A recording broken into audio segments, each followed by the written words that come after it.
Muy bien. De nuevo, muy buenos días a todos. Creo que es buenos días para mí. Sí. Quiero agradecer las dos presentaciones anteriores que aclaran y establecen claramente los objetivos y lo que se puede hacer con las herramientas de simulación hidrológica que se decidió usar para esta cuenca específica. Yo quiero tomar ahora un paso más allá. Una cosa es la capacidad de modelación hidrológica para conocer el sistema y tener más información, lo cual es esencial, porque lo que no se conoce no se puede manejar. Entonces, a pesar que en esta cuenca la organización de usuarios, los usuarios conocen bien su sistema, esto además les va a entregar más información y más capacidad. Pero para poder hacer eso tenemos que ver también las capacidades de la organización. ¿Cómo implementamos este tipo de sistema? ¿Cómo tomamos decisiones? Si dejamos la herramienta y que se use, podemos tener diferencias de opinión, que yo simulé de tal manera, que se simuló de otra, y podemos llegar a una conclusión por problemas internos de cómo lo implementé, complicados para poder avanzar y tomar las decisiones. Entonces, en base a eso, la presentación que quiero hacer a continuación es del concepto de autogobierno y autogestión. En una presentación posterior vamos a ahondar más en cómo desarrollamos una herramienta para fortalecer eso.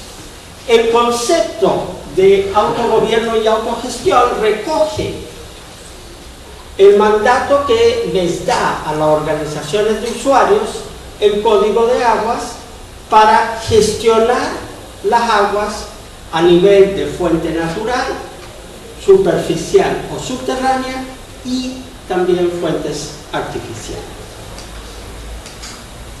Entonces, ¿por qué gestión? Esta imagen lo grafica, ustedes lo están viviendo bastante más en estos últimos años debido a la sequía, los conflictos, las dificultades de obtener el recurso agua.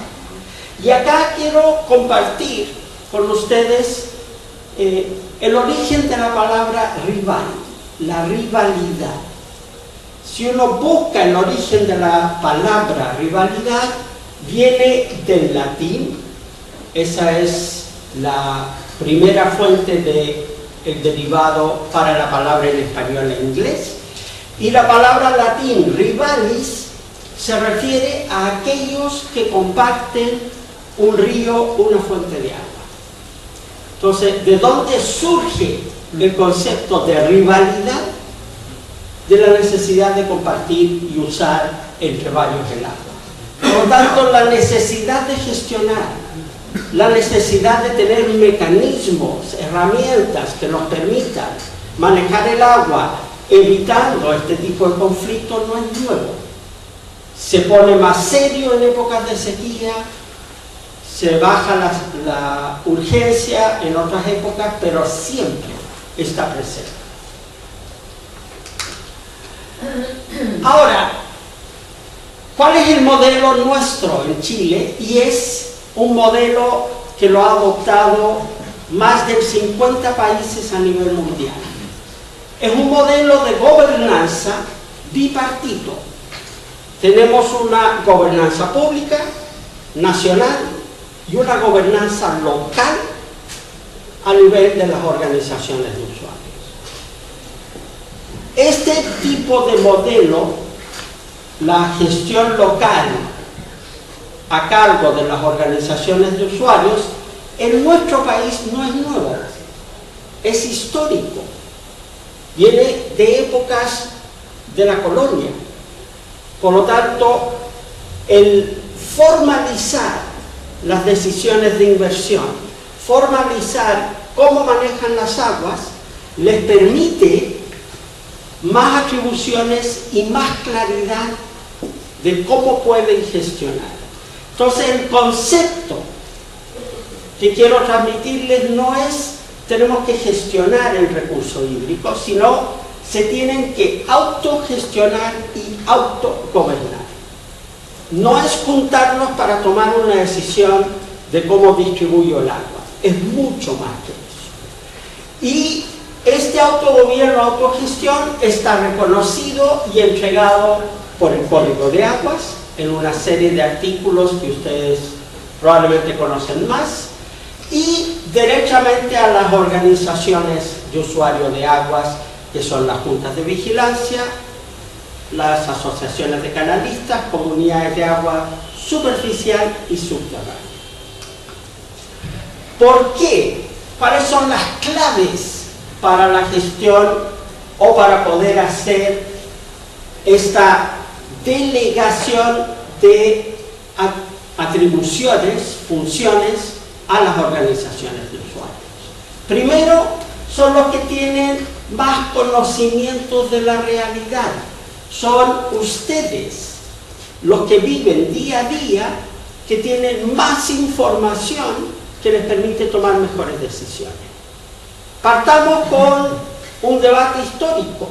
A nivel nacional no tenemos toda la información de todos los derechos, sean estos constituidos, reconocidos o consuetudinarios. Toda la información no está disponible, pero ustedes a nivel de organización la tienen más que clara.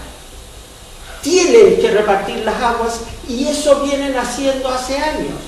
Por lo tanto, saben quién tiene qué, saben cómo deben distribuir las aguas. Y esa es una razón para empoderarlos, para que ustedes hagan la gestión.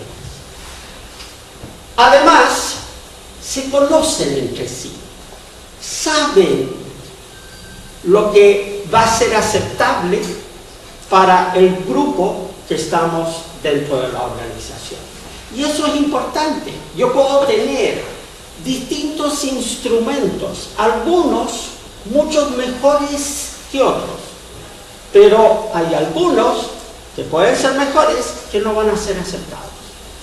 Entonces, ese conocimiento es clave para gestionar y usar los instrumentos que van a ser efectivos. Cuentan con mayor potencial para controlar el sistema.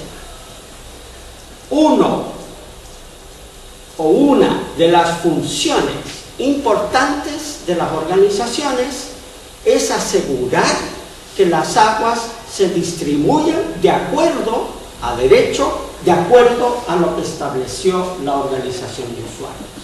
Y la primera llamada a fiscalizar es la organización. Hay apoyos en fiscalización del Estado, pero son los primeros. En aguas superficiales lo tienen muy internalizado. Por ejemplo, a través de los celadores. Tiene una hoja de ruta, tiene definido cuánto flujo pasa por cada compuerta, lo mide y cualquier irregularidad se sanciona. Pero es otro cuento con aguas subterráneas. También tienen que hacer lo mismo. Es más complejo, tenemos que ver cómo lo hacemos, pero si no tenemos mecanismos de control, difícilmente vamos a ser exitosos. Y luego tienen que tener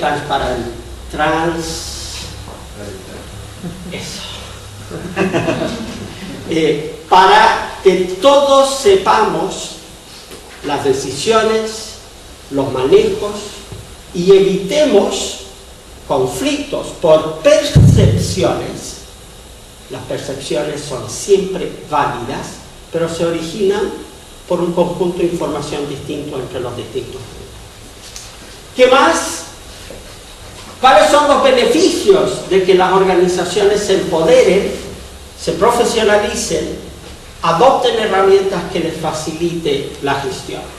Primero, la capacidad de monitorear y conocer mejor sus recursos. Con el modelo desarrollado el WIP. Tenemos una ventaja grande que la corporación también lo está implementando, por lo tanto generamos el mismo modelo, la información que va a poder alimentar a ambos e irlos mejorando. Pero si no tomara decisiones en base a lo que me dice Merlín, como dijo David, si el modelo me genera información, conozco mejor el recurso. Y como les dije, mientras mejor conozco, mejor manejo. Además, existen muchos fondos estatales.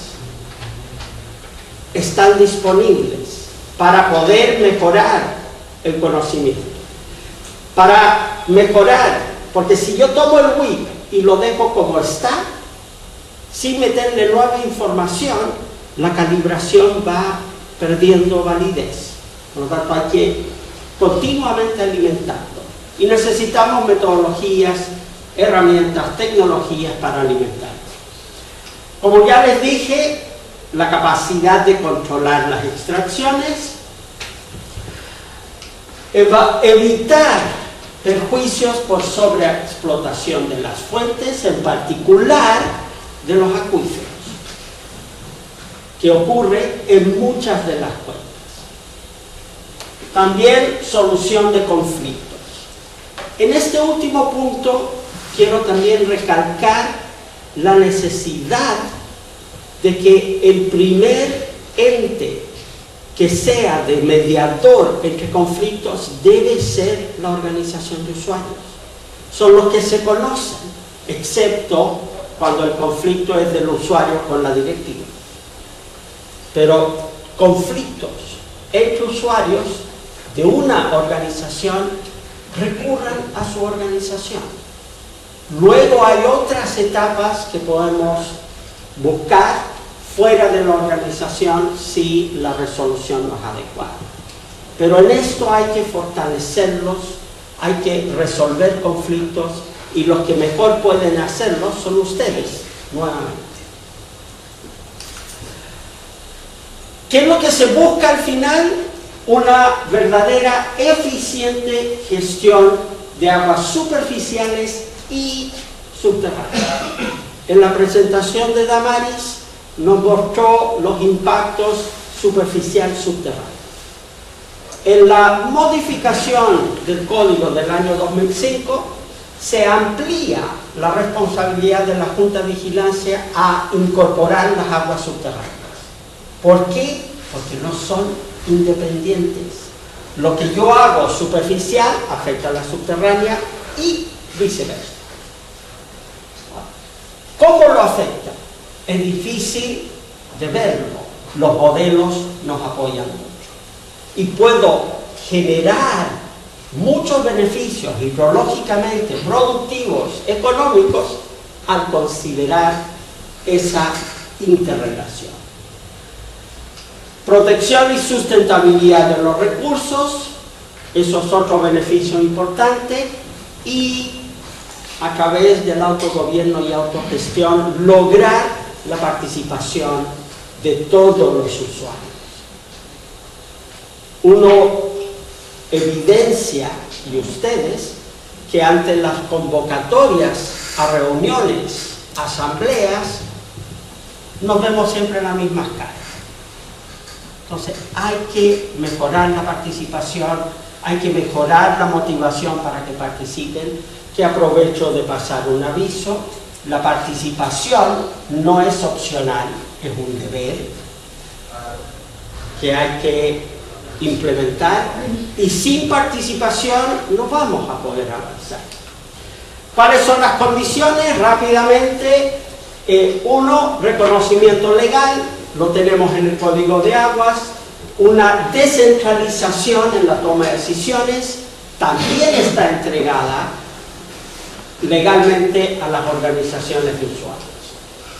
La gestión que esté entregada a órganos especiales, las organizaciones de usuarios, también está establecida.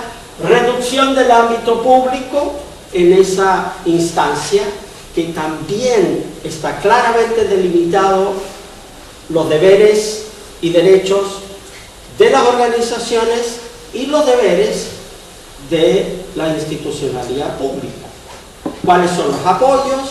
¿Cómo funcionamos juntos? Pero cada uno tiene sus atribuciones. Vigilancia, por su particularidad de operar sobre una fuente natural, es una organización privada, pero con atribuciones de gestión pública, porque están gestionando un bien nacional de uso público.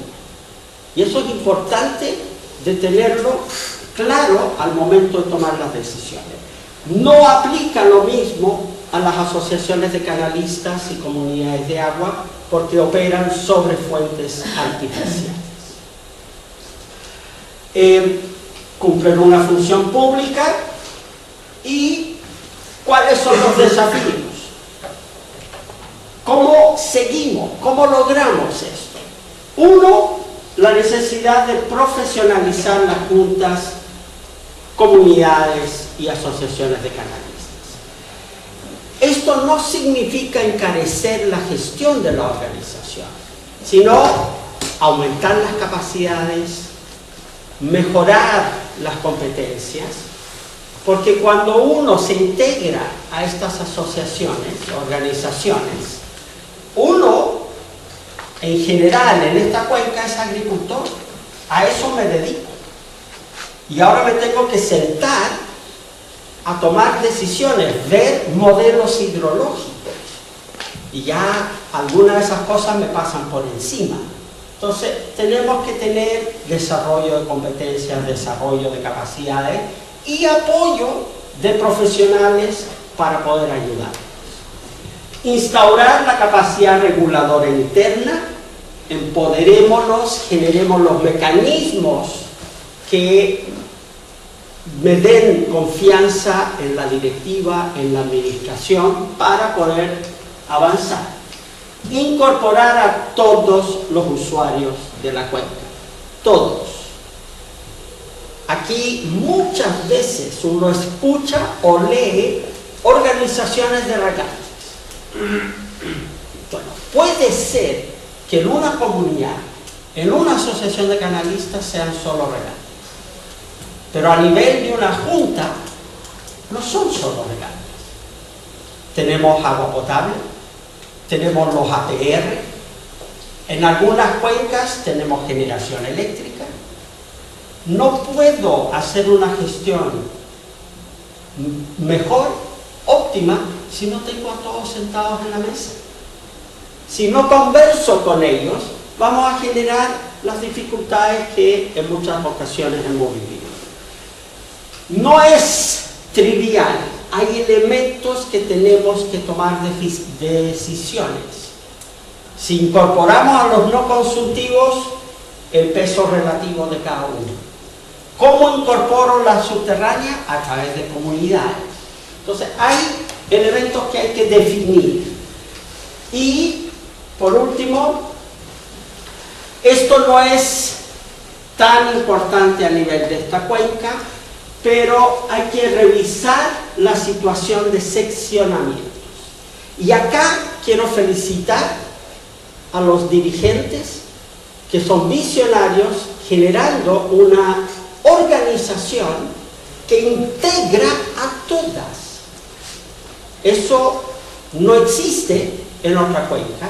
Existen federaciones, pero esas federaciones de juntas son de varias cuencas. Pero acá lo que se hace, aguas arriba del Paloma, aguas abajo del Recoleta, lo que yo hago con el Cogotí, repercute en todos. Y la visión y además la capacidad de juntarse a tratar de hacer una gestión integral del sistema es realmente para felicitarnos. De esa manera podemos aprovechar bien las herramientas que estamos viendo. No miramos los seccionamientos y podemos avanzar en un término que todos nos gusta, la gestión integrada de recursos hídricos, pero avanzamos poco. ¿Okay? Entonces, la invitación a que se empoderen, a que realmente implementen la autogestión, el autogobierno, es para beneficiar a todos los usuarios mejorar la seguridad del agua, mejorar la sostenibilidad y al final del día la calidad de vida de todos los usuarios de la cuenca. Muchas gracias.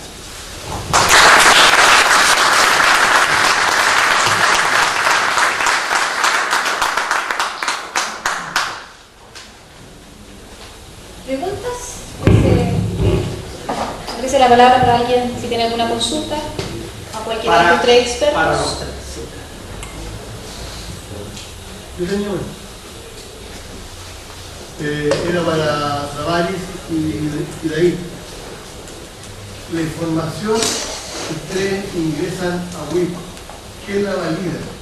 ¿Cómo podemos tener confianza que lo que está metido ahí es lo que realmente ocurre y es lo que sucede, es como lo que entra, lo que sale? Porque el sistema se ve espectacular, pero también tiene que dar confianza. Entonces, ¿cómo se hace eso?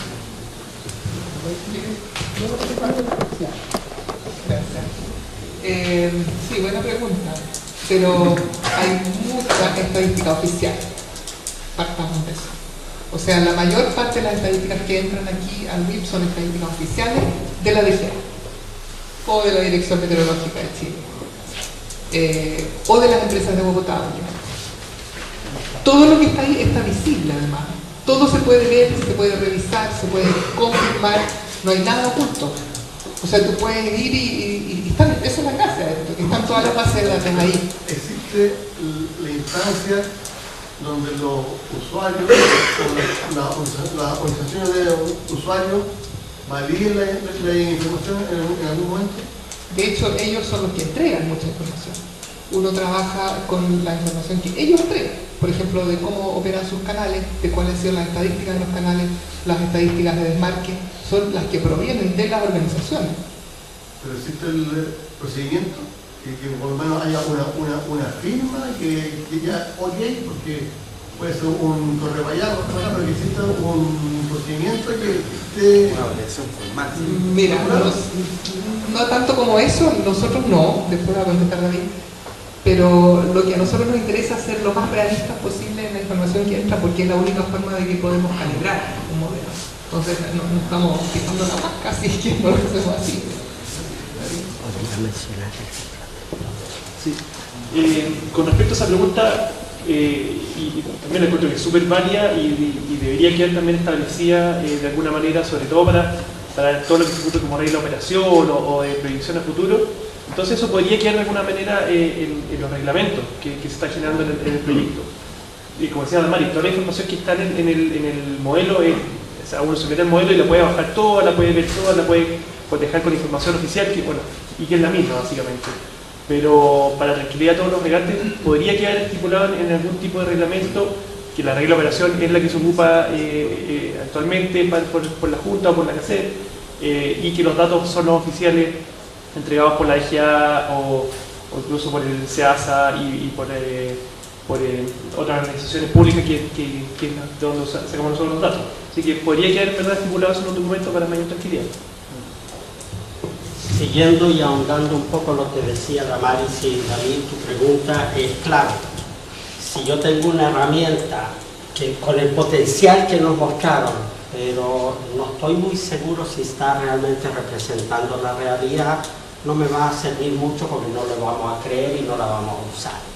Entonces, hay dentro del resto del proyecto el desarrollo de reglamentos, el cómo se usa, qué información entra, cómo tomo decisiones con la información que sale.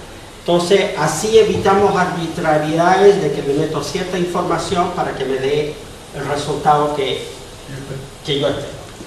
Dos, una recomendación es que usen el modelo mucho, generen las salidas, no necesariamente para tomar una decisión, conózcanlo y así van generando más confianza, van a saber cuándo calibra bien y cuándo no representa bien y por qué. Entonces vayan usándolo, generen la información. Entonces uno de nuestros objetivos con el directorio ha sido trabajar mano a mano David y el grupo más en el trabajo WIP ha capacitado fuertemente a los administradores, a otros tomadores de decisiones que operan el sistema. Entonces ahora falta una etapa de validación que es, sí, vamos a usarlo, pero no es una herramienta vinculante. O sea, no es que me dijo A, yo hago A. No, me dice A, me dice tal vez B, y ustedes que tienen la experiencia ahí van tomando decisiones.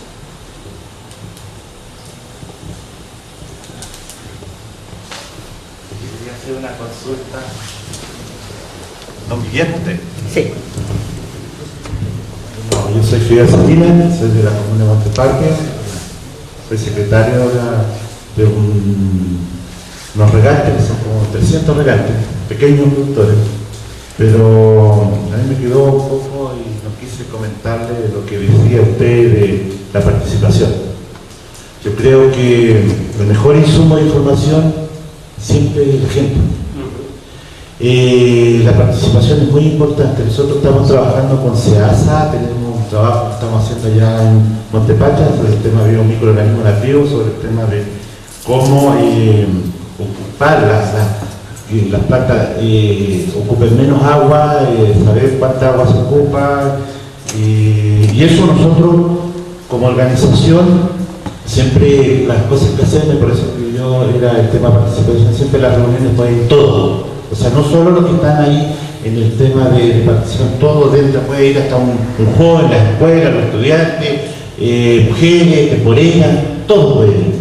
Y esa es una forma también de nosotros, una nueva forma de participación, de hacer las reuniones en mesas como, las llamamos como redondas, que todos se vean a la cara, porque el tema del agua es un tema que lo afecta a todos, o sea, todos tenemos que participar, no los académicos, que buenos, que saben, con los agricultores, tenemos que todos tener la confianza de poder enseñarlo.